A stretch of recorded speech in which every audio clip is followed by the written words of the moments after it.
Les origines du sac à main, de l'utilité à l'accessoire de mode. Bonjour à toutes et à tous et bienvenue dans ce nouvel épisode de notre podcast Histoire et futur de la mode. Aujourd'hui, je vous emmène dans un voyage à travers le temps pour découvrir le sac à main. Saviez-vous qu'il était autrefois réservé aux hommes ? Le sac à main existe depuis l'Antiquité. À l'époque, il s'agissait de simples pochettes ou de sacs de toile utilisés pour transporter des outils, des graines ou même de la nourriture. Ce n'était pas un objet de mode, mais plutôt un outil essentiel, autant pour les hommes que pour les femmes. Dans l'Égypte ancienne, par exemple, des représentations montrent des hommes portant des pochettes autour de la taille. Ces sacs étaient souvent décorés, ce qui montre déjà une certaine attention à l'esthétique. Puis vient le Moyen-Âge. À cette époque, les sacs prennent la forme de bourses, attachées à la ceinture par des cordons. Les hommes comme les femmes les utilisaient pour transporter des pièces de monnaie, des clés, des objets personnels.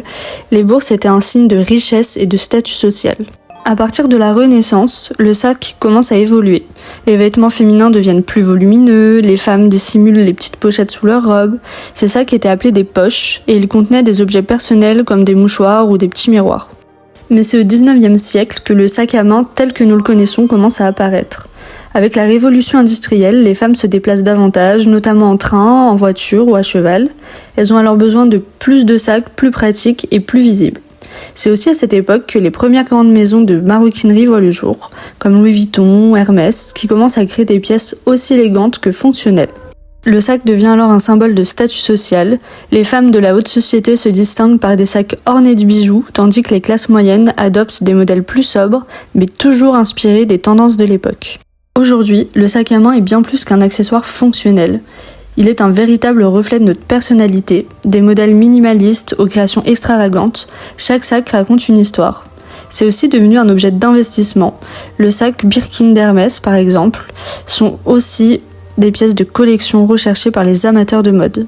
Mais le sac évolue encore. Dans un monde où la durabilité et l'éco-responsabilité deviennent essentielles, de nouvelles matières révolutionnent l'industrie. Chez Robin, nous croyons qu'un sac peut allier design, éthique et innovation, et c'est pourquoi nous utilisons des matériaux végétaux pour réinventer la maroquinerie. Pour conclure, le sac à main a traversé les siècles en s'adaptant aux besoins et aux envies de ceux qui le portent. Merci de m'avoir écouté aujourd'hui. Si cet épisode vous a plu, n'hésitez pas à nous laisser un commentaire ou à le partager à vos proches. Et pour suivre toutes les actualités de Robin, rendez-vous sur nos réseaux sociaux. À très bientôt pour un nouvel épisode.